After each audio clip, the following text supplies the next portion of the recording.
வணக்கம் உறவுகளே, நாங்கள் இந்த வீடியோவில் என்ன பார்க்க போகிறோம்னா இஞ்சி டீ எப்படி டேஸ்டாகவும் ஆரோக்கியமாகவும் எப்படி போடலாம்ன்றதை பார்க்கலாம் வாங்க.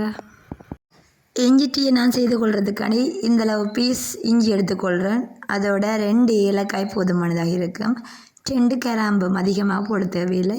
1 கப் டீ ஊற்றுறதுக்கு 1 கப் பால் எடுத்துக்கொள்கிறேன். பசுப்பால் தான் இது. பசுப்பால் குடிக்கிறது ஆரோக்கியமாக இருக்கும்.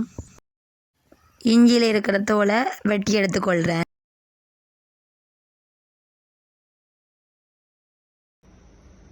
எப்படி வெட்டி எடுத்துக்கொள்கிறேன். இப்போ இஞ்சி நான் அடித்துக்கொள்கிறேன். உரலுக்குள்ள போட்டு இஞ்சி அடித்துக்கொள்கிறேன்.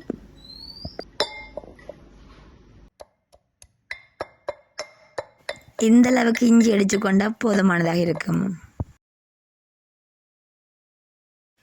ஏலக்காயும் கிராம்பையும் அடித்துக்கொள்கிறேன். ஒரு பாத்திரம் ஒன்று அடுப்பில் வச்சுட்டு 1 கப் பாலை பாத்திரத்துக்குள்ளே விட்டு கொதிக்க விட போகிறேன். பால் கொதிக்கிற வரைக்கும் கரண்டியால் நாங்கள் பாலை ஆற்றி எடுக்கணும். எப்படி அடிக்கடி ஆற்றும் போது பால் பொங்கி வெளியில் ஊற்றாமல் இருக்கு. பால் கொஞ்சம் கொதிச்சு வரைக்க பாலுக்குள்ளே வண்டியும் சேர்க்க போகிறேன். முதலாவது தேயிலை சேர்த்துக்கொள்கிறேன். இந்த பாலுக்கு 2 தேக்கரண்டி அளவு தேயிலை சேர்த்துக்கொள்கிறேன்.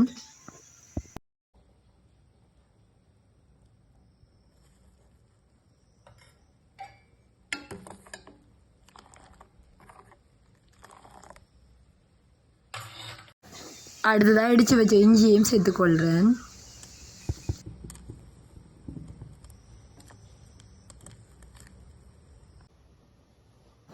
தேயிலை இஞ்சி எல்லாம் சேர்த்த பிறகு நல்லா கொதிக்க விடணும்.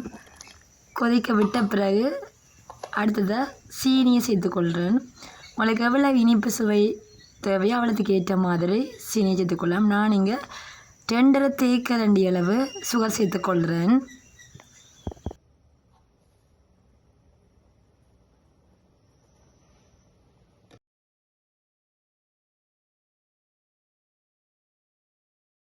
பால் நல்லா கொதிக்க விடணும்.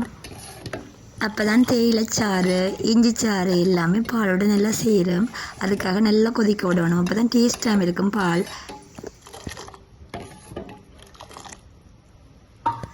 பால் நல்லா கொதித்த பிறகு இப்போ பாலை நாங்கள் வடித்து கொள்வோம். பாலில் இருக்கிற அந்த இஞ்சி தேயிலை எல்லாத்தையும் வடிச்செடுப்போம். இந்த வீடியோவை நீங்கள் எந்த நாட்டிலேருந்து பார்த்து கொண்டிருக்கிறீங்கன்றதை எனக்கு கமெண்ட் பண்ணிவிடுங்க. பார்க்குறதுக்கு ஆர்வமாக இருக்கிறேன்.